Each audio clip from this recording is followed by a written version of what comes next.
All right, good evening, dear students. How are you? Hope you're doing very well. It's Wednesday's night. It's Wednesday, the middle of the week, and that is positive, right? Because we are about to finish it somehow. So before we start, let me just I'm trying to stream to our YouTube channel so that maybe if some of you misses a class, you can record it. Okay. Let me is this one here, this one. Okay, here. Wonderful. Here we are.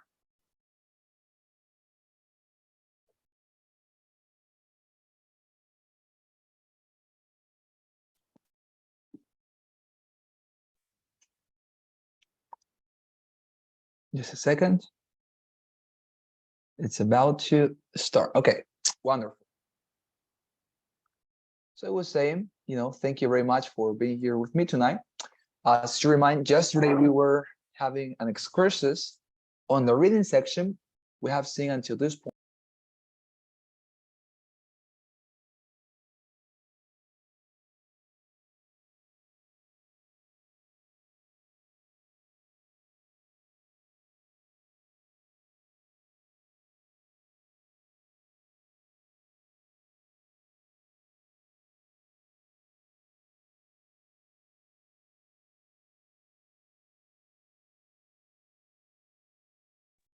I'm sorry, I don't know what happened. She sometimes takes me out. I think it's because I started the transmission live on YouTube. And I think that's the reason why it just takes me out, but it doesn't matter. Okay, I hope nobody else gets out for some reason. I'm gonna just, okay, so we are waiting for you.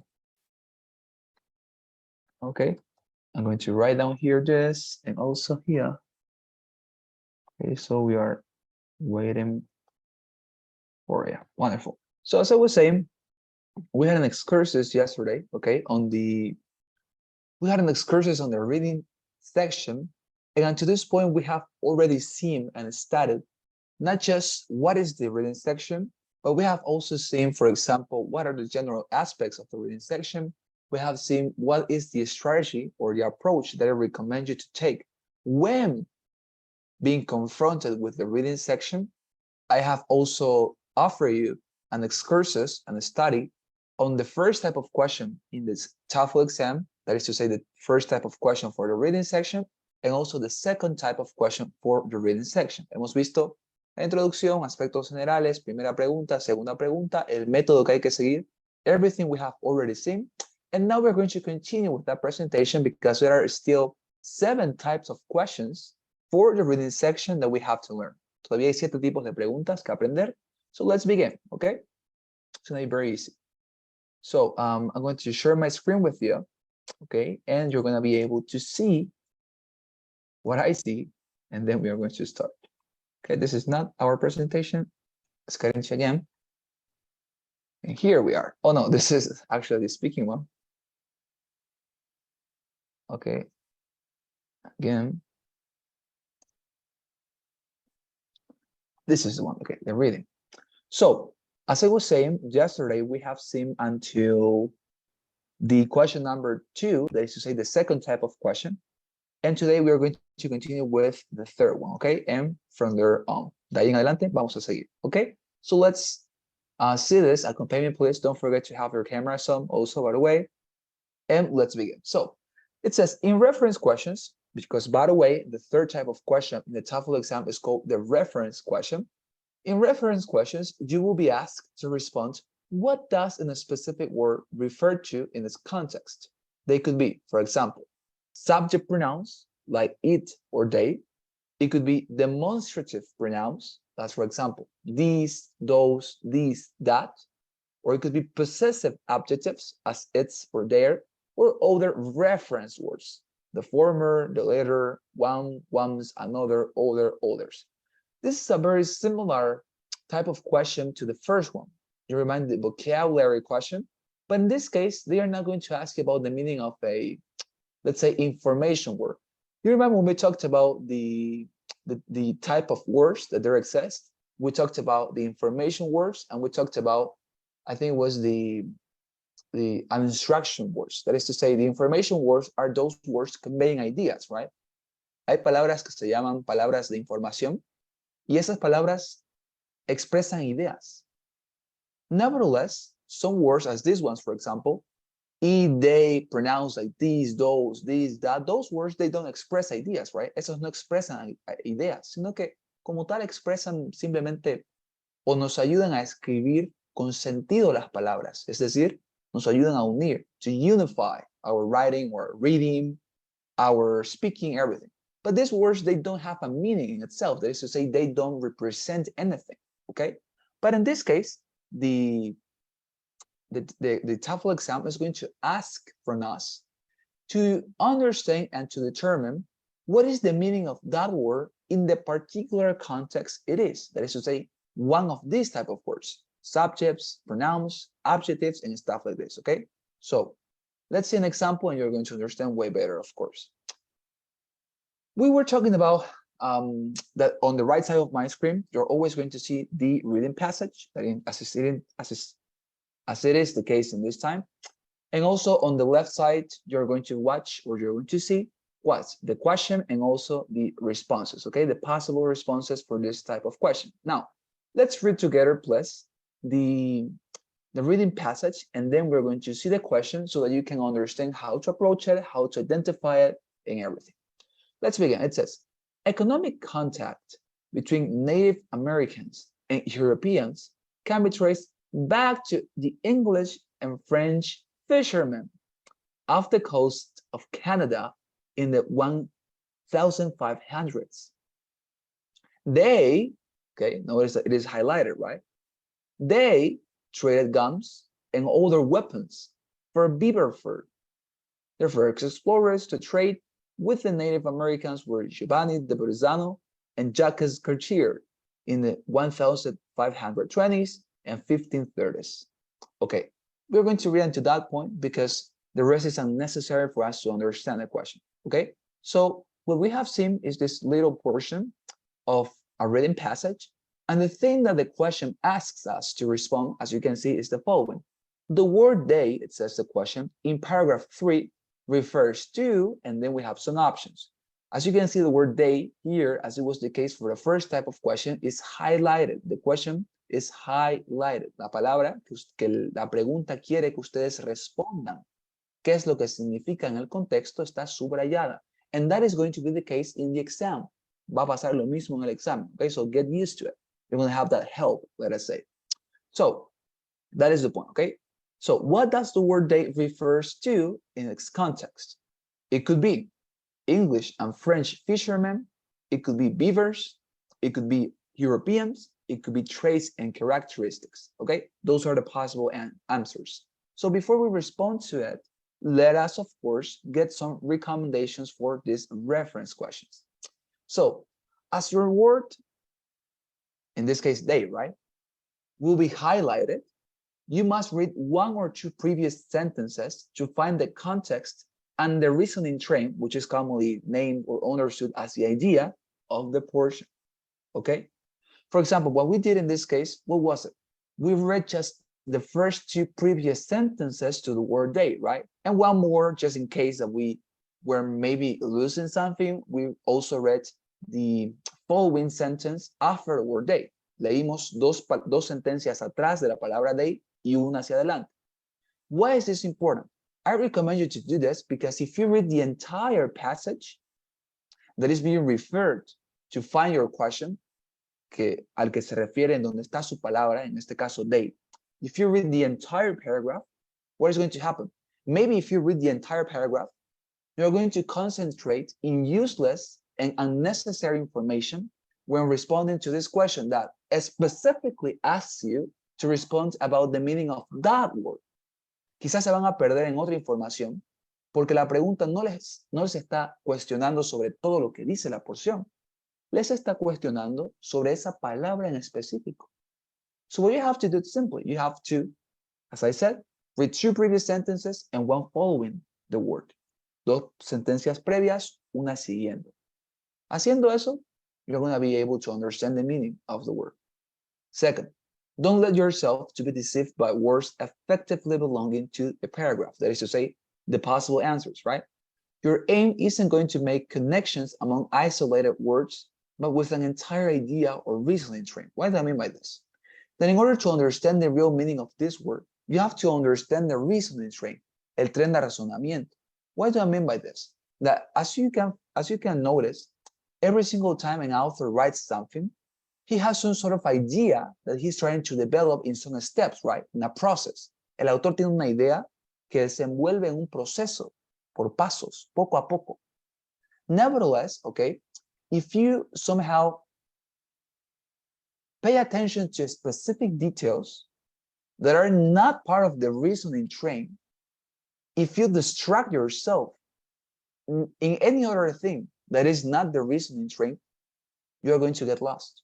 Si se concentran en cosas que no es ese tren de razonamiento que tiene el autor, ese proceso con el que paso a paso él va desarrollando lo que dice, se van a perder. And you're not going to find the answer for this question. What do you have to do? In this case, you don't have to pay attention to details, but as I say, to the general idea, el razonamiento, el tren de razonamiento, that the author is developing, que el autor desenvuelve. That is what you have to pay attention to, okay?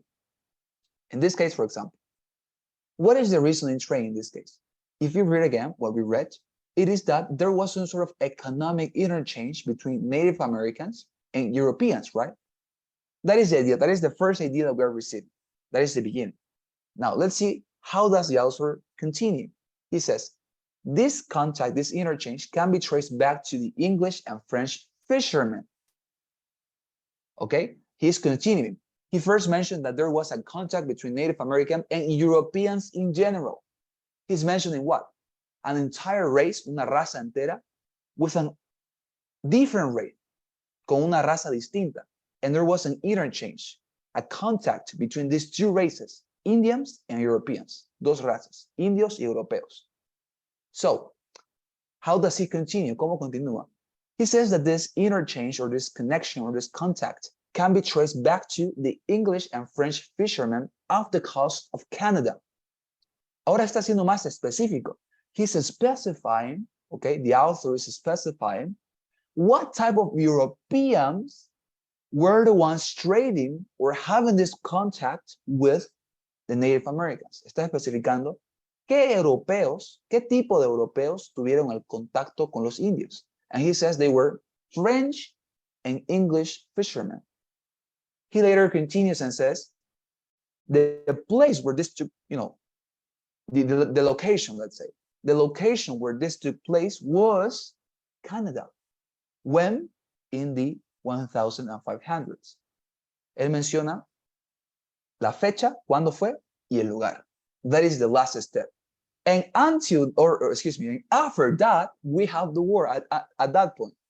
This is the only point in which we receive the word. They traded guns and other weapons for beaver fruit. Okay, so now that we have somehow, get or understood the reasoning train very thoroughly, ahora que hemos entendido el razonamiento del autor muy minuciosamente, you can understand very simply, right? What does the word they mean in this context? It obviously means English and French fishermen. The word they here refers to French and fishermen, French and British fishermen. Why is this the correct answer? Because, as I say, the reasoning train, el proceso del autor desarrollando su tema, va en ese orden. Va añadiendo cosas, right? And the last thing he mentions is English and French fishermen. Those are the last persons he mentioned. Not Europeans nor Native Americans. Those were people that he mentioned at the beginning, but not now. Okay, that is the point here. So as you can see, that is the reason why they is the correct answer. Beavers, for example, until that point, beaver is not even mentioned. For example, beaver fur is mentioned after the word they. Europeans, as I said, was mentioned, but nonetheless, it wasn't mentioned immediately before the word they. No, no se menciona justo antes de la palabra they, sino mucho antes, al principio. And traits and characteristics, well, that is not even mentioned to the point that we have read, right? So, English and French fishermen. Okay, it's super simple. This type of question is super simple. The only thing you have to do is to reason, to find the reasoning train, encontrar ese proceso que el autor está desarrollando, and the only or the last thing or the last idea he's trying to develop, that is going to be the meaning of one of your words. In this case, it can be it, they, these, those, this, that. They are always going to ask you to identify what do these words mean? It, they, these, those, this, that. It could be any of those. Okay? Is it clear? Any question about this type of question? Anything? Or we are fine and we can move on. No questions? Okay. No questions then. Wonderful. Fourth type of question. TOEFL reading inference question. Okay, simple. In the TOEFL reading inference questions, you will be asked to reason and draw a rational inference that could be made out of a whole paragraph or alluded portion. Do not forget that an inference, it's simply a conclusion or assertion that could logically follow from a determined action, event, or circumstance. Okay, so we're going to talk about inferences here. Okay, so it's very important for you to remind what is the concept of an inference. Okay, so an inference is simply a conclusion, an affirmation, an assertion that you can logically, okay, very important, logically make out of a statement, out of a reading, out of a passage, out of an article. Okay, you are inferring something. You are making a conclusion that is not in the text, something external. Let's see one example. Remind, on the right side, the reading passage, on the left, the question and the answers. Let's read together. Until the 1850s, Herman Melville primarily published novels, including Moby Dick, which would later become one of America's most famous and beloved novels. His novels, however, had extremely low sales, and Melville had to quit writing novels because no publisher would agree to print his books. In an effort to make more money from his writing, Melville chose to publish some poetry instead. Poetry was extremely popular and sold well in the 19th century America. So Melville expected to make a profit from his first book of poems. These poems, however, were as unpopular as his novels and sold scarcely any copies. All right, so that is the portion that we have obtained and brought out of the reading passages you could be reading in the actual exam. Okay, so now, what type of questions do we have here? These inference questions, it's very easy to understand or very easy to identify. Actually, the word inference is always going to be included there. For example, which of the following can be inferred? Okay, that word inferred, right? It makes reference to inference, right? So about Melville's poetry, again, the question would be, which of the following can be inferred about Melville's poetry? ¿Cuál de las siguientes puede ser inferida acerca de la poesía de Melville? Ok, entonces hemos leído este pasaje, y ahora la pregunta nos está pidiendo que inferamos algo. Remind, what is to infer something? ¿Qué es inferir? Inferir es hacer una conclusión, una afirmación lógica de un texto sobre algo que no se encuentra ya ahí mismo. Okay, that is an inference. Now, in this case, which one would be the inference? Okay, before we respond that, well, let's read the possible answers. Could be inferred, for example, that it was not as well written as Melville's novels. It could be that it was written primarily in iambic pentameter. Who knows what is that? It did not yield a significant profit for Melville, or it was Melville's only possible way of making money. Which one? First, recommendations. Don't forget that although you are asked to infer something, this doesn't mean that you can separate yourself from the passage and let your imagination to fly.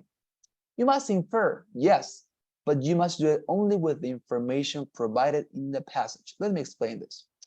¿Qué es una inferencia? Una inferencia, como dije, es una conclusión, una afirmación lógica que uno puede sacar de un distinto pasaje, de un artículo, de algo escrito, de una palabra, etcétera, ¿no? de un conjunto de palabras, una oración, de un discurso, etc. Cuando inferimos nosotros, siempre el punto está en que vamos a inferir lógicamente. No vamos a inferir algo con nuestra imaginación. Hay una gran diferencia entre imaginar e inferir. Inferir se infiere cuando uno tiene una razón lógica para hacerlo. Les doy un ejemplo. Imagínense que yo tengo, no lo sé, digamos, imagínense que yo me he visto, imagínense que yo me he visto normal, right? Y un día les aparezco y me he visto solamente de negro. ¿Qué podrían inferir ustedes, por ejemplo, de eso? Que de la nada empieza a vestirme de negro. Podrían inferir que alguien en mi familia lastimosamente falleció, right? And why would you infer that? You would infer that for the simple reason that you know that traditionally black is the type of clothes you wear when somebody that you loved died, passed away. Okay? You would be inferring in that case. Why? Because you know you have a logical reason to do so. Pero imagínense que en vez de pensar que hay una persona que lastimosamente falleció cercana a mí, ustedes piensan que yo me puse negro, quizá porque, no sé, de la nada me raptaron los extraterrestres y lo único que me dejaron fueron mis ropas negras. O sea, eso es algo imaginativo. ¿Por qué? Porque no hay ninguna razón lógica para creer eso. Right? For sure, it's possible, at least in some infinitesimal case. But nonetheless, that is not logical. And inference is always logical. And listen to this. You always have a reason to infer that. Siempre hay una razón para inferir algo lógicamente. In this case, the reason why you're going to infer something must be within the passage. La razón para que ustedes infieran algo tiene que estar ahí dentro del pasaje. No puede ser algo externo. You cannot infer from something external. As I say, you cannot let your imagination to fly and say, oh, whatever. No. The reason that tells you what to infer, lo que les diga qué inferir, está ahí dentro del pasaje. You have to look for that. Okay? That is the thing. Now, number 2. Even if one option is a logically valid inference, let only the passage and its information to guide you. This is what I'm telling you. If you know something about the topic, not even that should be a parameter for you to infer. Okay, what do you mean by this? Imagine that you, for some reason, you are a fan of Herman Melville. You have read all his novels, you have bought all the documentaries and all the articles that have been written about this person. You know everything about him. Maybe you know, for example, that all Melville's poetry were written in what? In iambic pentameter, or pentameter, excuse me. Imagínense que ustedes saben mucho sobre Herman Melville y saben que en realidad todas sus poesías fueron escritas en pentámetro iámbico. Maybe you know that externally. Why? Because it's not mentioned here. Aquí en el pasaje no se habla nada de pentámetros iámbicos, mucho menos, nada. There's nothing here in the passage talking about that. Therefore, this B, okay, this option B would be wrong. This is a wrong answer. Why?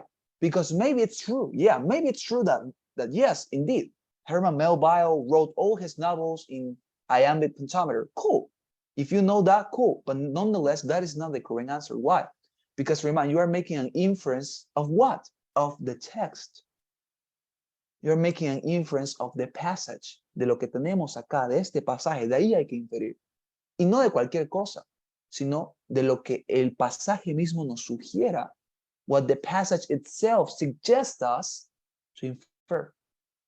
Okay, that is what I'm talking about. Sorry here.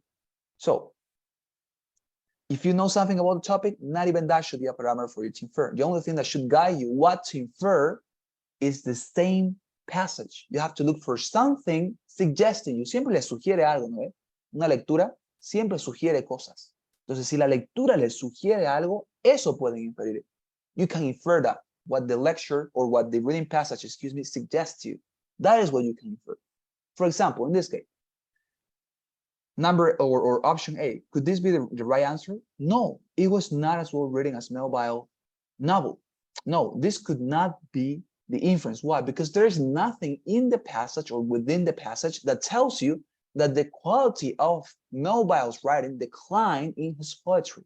Nada les dice aquí en el pasaje que hemos leído que su calidad bajó. Nothing mentions that. Therefore, you cannot infer it. Because remember, you need to have a reason, a justification for you to infer. Tiene que tener una justificación. Sin una justificación no pueden inferir. Okay? Now, could it be option C? It did not yield a significant profit for Melville. If you think about this option, this is the right one. This is the correct answer. Why? Because there is actually something within the passage that suggests to you that this was the case, that it did not yield a significant profit for Melville. And where is that particular part? Look at this. It said, in an effort to make more money from his writing, Melville chose to publish some poetry instead. Remember, because he did not receive money through his novels. They were not well sold. Nobody wanted to buy Melville's novels. So he changed to poetry in an effort to make more money, right? That is what he's telling us. Poetry, it says, was extremely popular and sold well in 19th century America.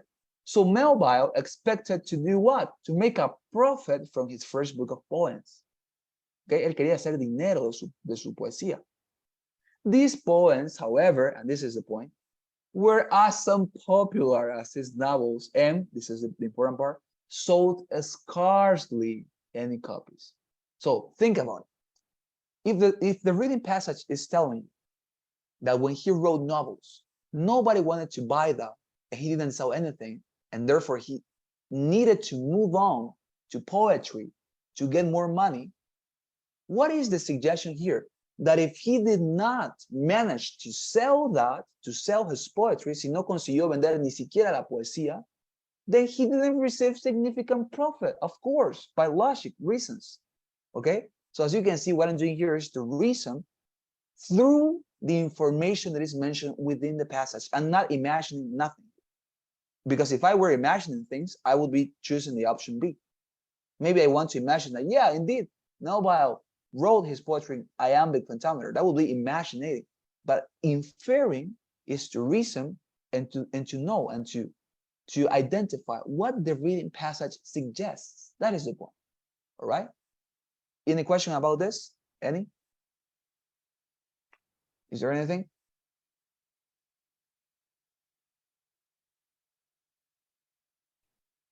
Some concern? Something to clarify? No? All right. Wonderful. Let's move on. Number 5. Reading essential information question. In this type of question, okay, listen to me. You will be asked to convey the same information than a given portion, but using different words. I repeat, the same information that a given portion, but using different words. It's important for you to remind that the correct answer must convey all the information given in the alluded portion, not just some. Okay? So let's look at an example you're going to understand. Okay? So again, same picture on the right side of my screen, the reading passage, on the left, question and answers. Okay, now let's read. It says, the end, well, in this case, we're just going to read the highlighted part. Why? Because in this type of question, what is going to happen?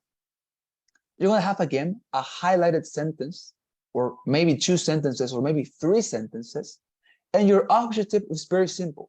The only thing you have to do is to express the same information that is contained in that highlighted phrase with one of the options that they offer you here. Lo que tienen que hacer es transmitir o elegir una de las opciones de las respuestas que transmita la misma información que la parte subrayada que tienen en su lectura. Nada más. That is the only thing you have to do. Elegir la opción que contenga toda la información que menciona aquí en la parte que está subrayada de su pasaje. Only thing you have to do, no more than that. Okay, so let's read the portion, the alluded portion, and then we're going to read the possible answers and then some recommendations. Okay, so let's go. It says, between industrialization, the reduced population of Native Americans, and the segregation of them into the reservations contributed to the end of Indian trade. Okay, they contributed to the end of Indian trade.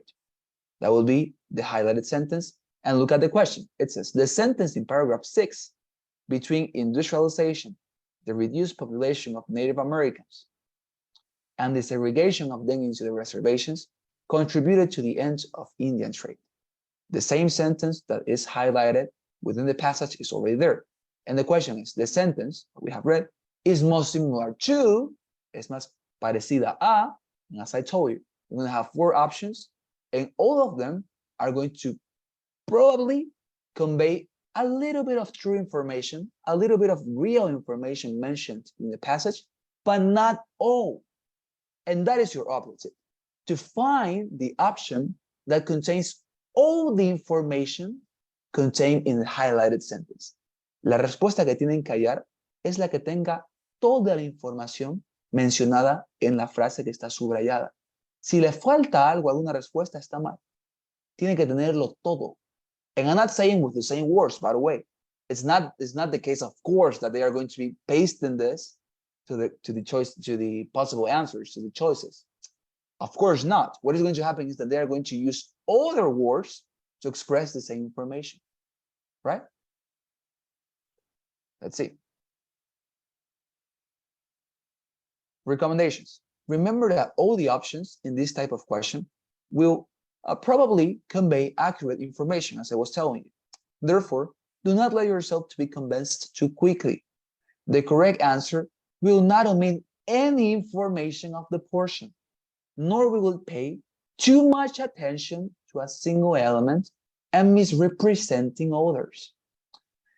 2, you can certainly read the immediate context of your requested portion if you want, but it will be more convenient if you remit to examine only the sentence of or portion you want to respond about. This way, you won't be confused by additional and irrelevant details. What do I mean by this? Remember that I told you, right? Let us just read the highlighted sentence. Avoid reading the rest. No lean el resto de las sentencias antes y después. Lean solamente lo que tienen subrayado y que ustedes quieren elegir una respuesta similar a esa, right? Because if you read the entire document, maybe you're going to introduce some sort of idea that is not within the highlighted passage or the highlighted sentence, and you're going to try to include that in your response, and that is going to be a failure. Why? Because you would be not summarizing or synthesizing the information within your highlighted sentence, but you will be using or trying to include in your response the information of other parts of the reading passage, and that is not your objective here. Your objective is to find a response, to find a sentence, okay, of our choices here that conveys the same information than your highlighted sentence, your highlighted portion. Tienen que encontrar una de estas respuestas que transmita la misma información que su sentencia o sus sentencias subrayadas. No de todo el pasaje, sino de lo que está subrayado o de lo que aquí, de lo contrario, les marca con comillas, right? Between industrialization, the reduced population of Native Americans, as you can see in the question, it has commas, okay? Now, what are the possible answers? And let us find the correct one. It says, Indian trade came to an end because of segregation, industrialization, and declining populations. Could it be this? I don't know. Let's continue. The United States industrialized their production, segregated from the Native Americans, and entered conflicts that decreased the Native American population. Number 3, Native Americans did not wish to follow industrialization and segregated into the reservation. Could it be this one? I don't know. 4, Native Americans wished to follow industrialization and segregated into the reservation. Okay. Which of these sentences convey all the information that is within the reading passage? And by the way, many of these answers do contain information, but they misrepresent the information. Muchas de estas respuestas tienen información que está dentro de lo subrayado, pero la representan mal, la dicen desconectada, le dan otro tipo de orientación y eso está mal. You have to look for the same orientation that the highlighted sentence gives to the content within the sentence itself. The correct answer is not, for example, the 4th one. Native Americans wished to follow industrialization and segregated into the reservation. In the highlighted sentence, it never says that Native Americans wanted to follow industrialization. No, it says actually that because of industrialization, they were ended. That is to say, they somehow extinguished. So this is a wrong answer because it's confusing the information. Third, Native Americans did not wish to follow industrialization and segregated into the reservation. Is this a true answer? No, because Native Americans actually, as I said, died because of the industrialization, but nonetheless, it wasn't because they did not want to follow it. No, it was because of the industrialization that they were forced to move on from their territory. But it wasn't the case that they did not decide to join the revolution, or excuse me, the industrialization, and then they segregated. No, the industrialization happened and then they segregated automatically. So this is a wrong answer. The second is also wrong. The correct answer here is the first one. Indian trade came to an end because of segregation, industrialization, and declining populations. Why? Because this is exactly what the highlighted sentence says, but with other words. Between industrialization, the reduced population of Native Americans, and the segregation of them into the reservations contributed to the end of Indian trade. Esto es como si dijera, en otras palabras, gracias a la industrialización, a la reducida población de nativos americanos y a la segregación de ellos en las reservas, todo eso contribuyó al fin del comercio indio. ¿Y qué dice la primera opción? Indian trade came to an end, el comercio indio vino a un final por o a causa de la segregación, la industrialización y las poblaciones declinantes. It's exactly the same, right? Exactly the same, just with other words. So that is what you have to do, as I said. It doesn't have to miss any detail. No tiene que perder nada. Toda la información tiene que estar ahí. It doesn't have to confuse the information. No la tiene que confundir la información. And it doesn't need to have the same words. No hace falta que tenga las mismas palabras. Obviamente no lo van a copiar. Si no, sería fácil. It would be super easy to recognize it, right, the correct answer. So, doesn't matter if it doesn't have the same words. What it needs to have is the substance. Lo que necesita tener es la substancia de lo que dice la oración. ¿Alguna pregunta sobre esto? Any question about this? Or no questions? All right? Questions? No questions. Wonderful. Number 6, TOEFL reading detail question. Just check this. Wonderful, we're fine.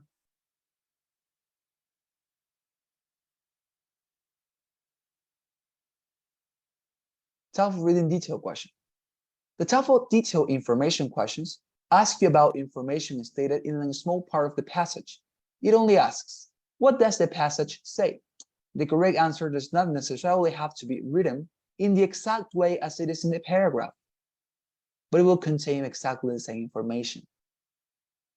This type of question, let me tell you, dear students, is the type of question that is most common in South America or in Central America too, I think, because it's simply, that type of question that all of us have responded in a high school examination, high school test, because what is the thing? What happens is that it's as, for example, remember when your professor, when you were in high school, told you, okay, please read this subject, and he gave you some pages to read, right? From page 24 to page 55, your exam is going to be based. That is to say, study from page 22 and to page 54. That is going to be your exam. So you study, you read the entire night, you try to memorize everything, and on the exam, what happened? You receive a paper, and the paper said, so in the page number 23, it was mentioned about the French Revolution. What was the year of the French Revolution? That was the type of questions that we most probably received, right? That is to say, muy probablemente recibimos este tipo de preguntas en la escuela. Y eso es justamente el mismo caso para este tipo de pregunta. Nos va a preguntar sobre un detalle. Habiendo leído esto, having read all this, it's going to ask to us about a specific detail, about a specific part of the passage. Super simple, right? Let's read. It says, paleontologists have argued for a long time that the demise of the dinosaurs was caused by climatic alterations associated with the slow changes in the positions of continents and seas resulting from plate tectonics. Off and on throughout the Cretaceous, the last period of the Mesozoic era, during which dinosaurs flourished, large shallow seas cover extensive areas of the continents. Data from diverse sources, including geochemical evidence preserved in seafloor sediments, indicate that the late Cretaceous climate was milder than today's. The days were not too hot, nor the nights too cold. The summers were not too warm, nor the winters too frigid. The shallow seas on the continents probably buffered the temperature of the nearby air, keeping it relatively constant. Okay, so wonderful. Let's see the answer. Excuse me, the question and later the answers.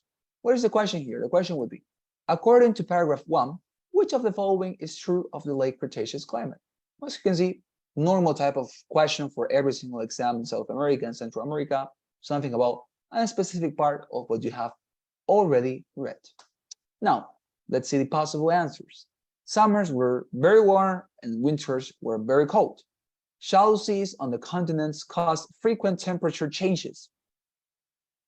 The climate was very similar to today's climate, or the climate did not change dramatically from season to season.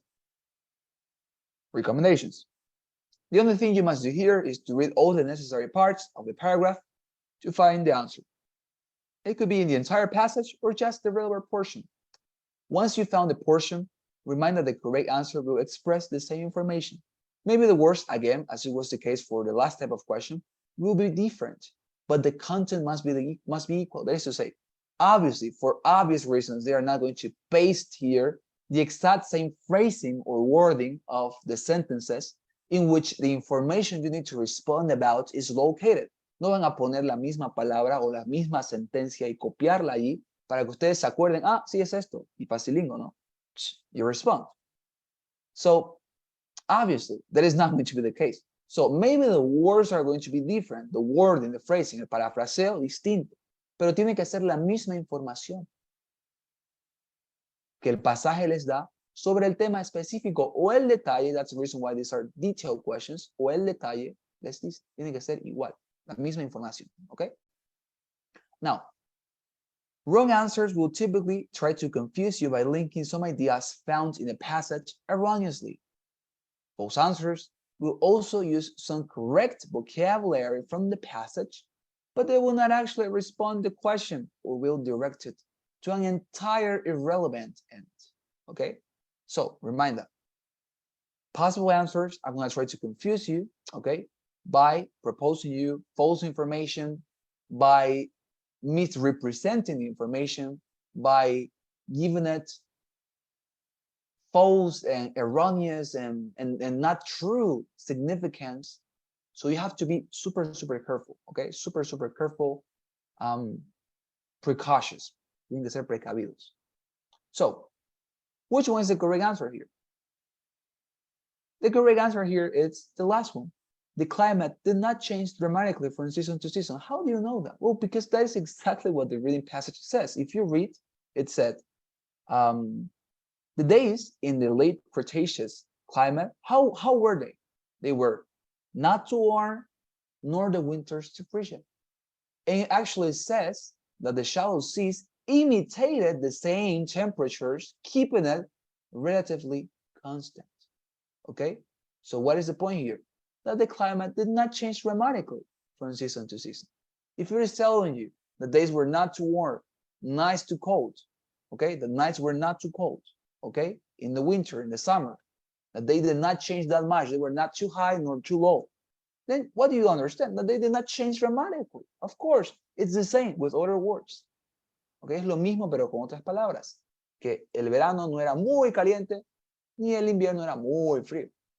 Dado que eso es lo que dice, ustedes pueden tranquilamente entender que el clima no cambió drásticamente de temporada en temporada. All the other questions, for example, the first one, summers were very warm and winters were very cold. This is actually a misrepresentation of the information, right? Because it says actually the contrary, quite the contrary. It says that, no, summers were not too hot, but here it says were very warm. So it's confusing the information. It's somehow, turning it around. Lo está volcando. Y eso está mal, evidentemente. Okay, the same with the other questions. Any type of concern here? Anything you may not understood? Anything? How to respond this? The only thing is you have to watch out, take care of details, find out, respond. Normal type of question for any examination you have already had in your entire life. Questions? Concerns? We're fine. Okay, as soon as we're fine then, questions? Let's get into this. TOEFL reading negative factual information question. Very important one, okay?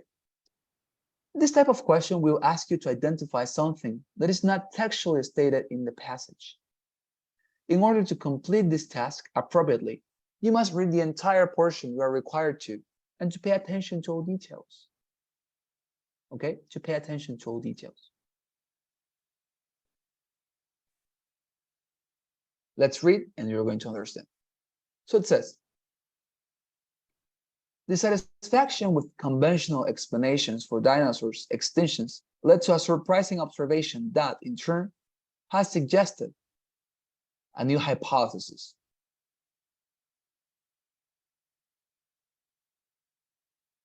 Okay, wonderful.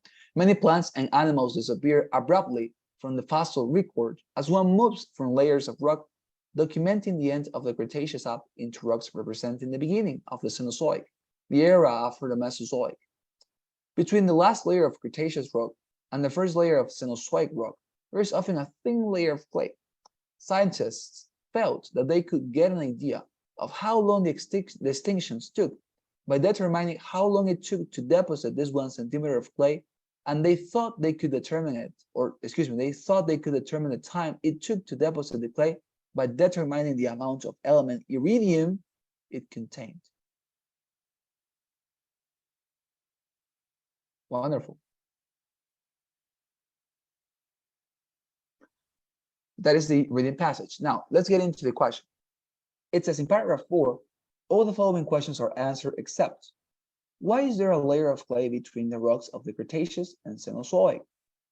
Why were scientists interested in determining how long it took to deposit the layer of clay at the end of the Cretaceous?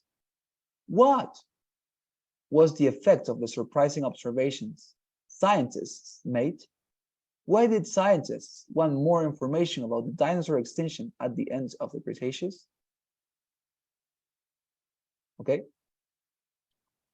What did scientists want more? Okay, wonderful.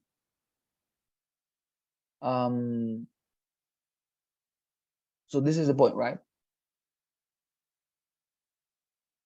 Wonderful. Okay, wonderful. So this is the point. Now, which one of this, as you can see here, is the only question that is not answered? Which of this is the only question that is not answered? Super simple. All of these questions are things that could possibly have been already answered in the reading passage. Todas estas partes de acá, todas estas preguntas, son preguntas que posiblemente ya fueron respondidas dentro del pasaje, pero hay una que está infiltrada. Hay una pregunta en particular que no ha sido respondida. Y lo que tenemos que hacer es encontrar ese intruso, the intruder, ¿ok? The intruder, el intruso. Hay que encontrar el intruso, que es como, I don't know, there are some games, right, very similar to this. Find the intruder, encuentra el intruso, y te muestran unas imágenes, right, of a lot of, I don't know, technological devices, and I don't know, a soda. And of course, in that set of images, the soda would be the intruder, right? La soda sería el intruso, porque ¿qué tiene que ver la soda con dispositivos electrónicos, right? So now the point here, there is an intruder. Which one of this is not responding? What do you have to do in order to respond to this type of questions correctly? Simple. Read the entire portion. You're required to, while paying attention to every detail, every detail. Afterwards, do not forget that the correct answer must not be textually stated in the paragraph. Some answers may be rationally inferred from the passage, but this doesn't collaborate to respond. Focus on textual absences. Look for what is not in the text. I'm going to respond that. Focus on textual absences. Look for what is not in the text. So, aquí la idea es encontrar lo que no está en el texto. ¿Cuál de todas estas nunca se menciona ni se sugiere que hay una explicación? Let's read together again. Dissatisfaction, it says, with conventional explanations for dinosaur extinctions led to a surprising observation that in turn has suggested a new hypothesis. Many plants, and animals disappear abruptly from the fossil record as one moves from layers of rock documenting the end of the Cretaceous up into the rocks representing the beginning of the Cenozoic, the era after the Mesozoic. Between the last layer of Cretaceous rock and the first layer of Cenozoic rock, there is often a thin layer of clay.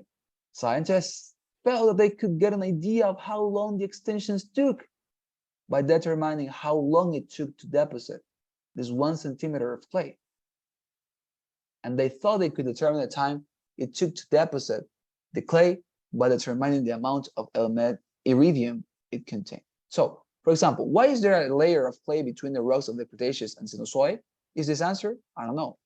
Why were scientists interested in determining how long it took to deposit a layer of clay at the end of the Cretaceous? This is actually, yes, this is mentioned.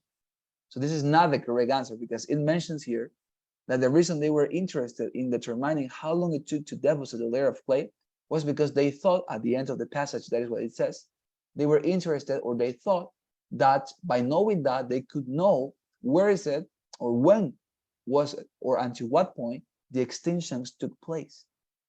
Okay. Third, what was the effect of the surprising observation scientists made? This is also responded, right? Third, the third one is responding at the beginning of the reading passage. It says that the satisfaction led to a surprising hypothesis, right? A new hypothesis, and is the one that we have been reading. Finally, what did scientists want more information about the dinosaur extinction at the end of the Cretaceous? So which one of this is not mentioned or is not responded in the passage? ¿Cuál de estas no se responde? Hemos dejado dos opciones, la primera y la última. ¿Cuál de estas preguntas no se toca aquí?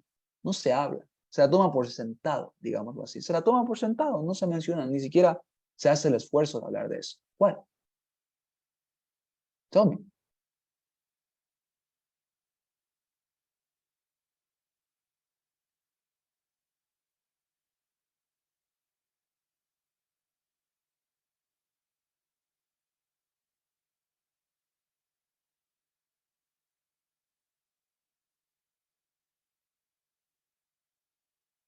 No question? No responses?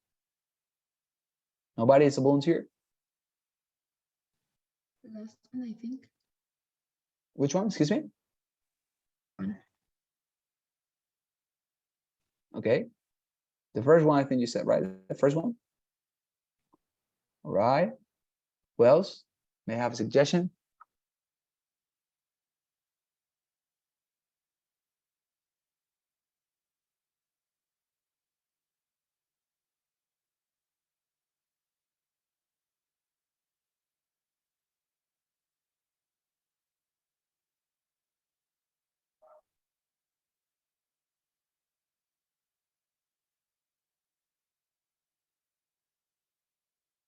I think the correct answer here is the fourth one.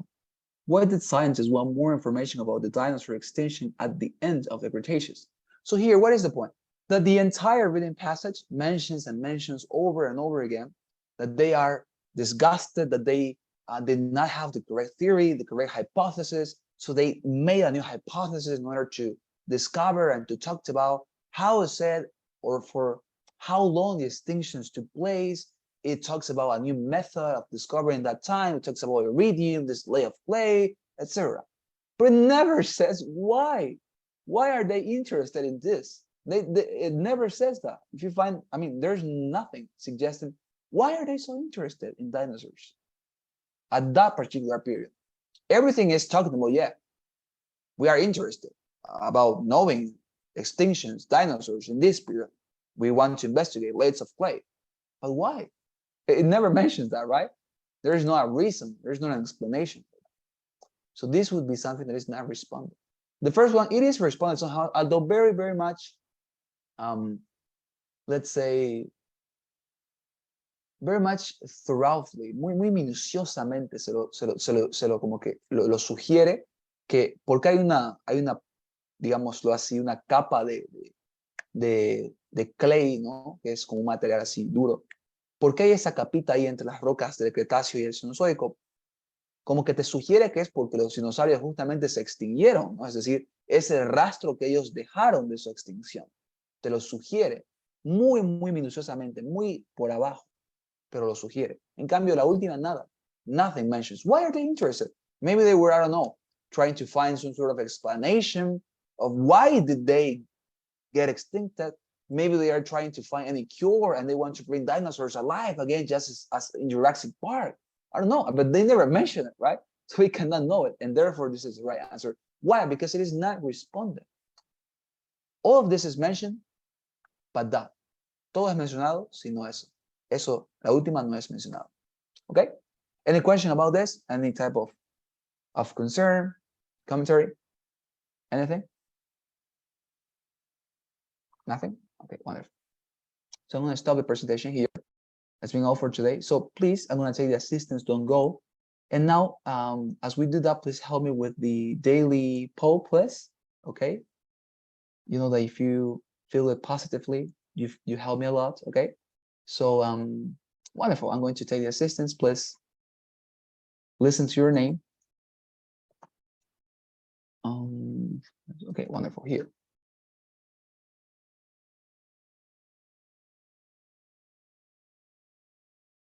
So here.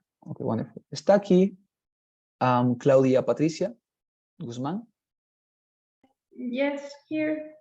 Wonderful. Thank you very much, Claudia. What about Choque Mamani Laura? Present, teacher. Okay, thank you. Miranda Chayapa Álvaro. Here, teacher, present. Gracias, Álvaro. Ok, un ratito. Muy bien, gracias. Ahora, última cosa, hay otra encuesta que hay que llenar hoy, es miércoles. Y los miércoles me piden que los estudiantes llenen 2 encuestas, así que por favor, vuelvan a mirar sus pantallas. Hay otra encuestita más corta, que es muy similar, así que por favor ayúdenme con esa también. ¿Ya? Se los pido de corazón. Ok, entonces, seguimos. Gutiérrez Jessica. Here, ¿Cuenta? teacher, present. Ok, gracias Jessica. What about Miguel Ángel Silva? Present, teacher. Thank you very much. Awesome. And now finally we have, okay, Manzanera Paola. Present, teacher. Thank you very much. ¿Qué tal de Sebastián y Natalia? Sebastián, Natalia. Here. ¿Sí? Natalia, ¿estás acá? Yeah. Wonderful. Sebastián, Emilio.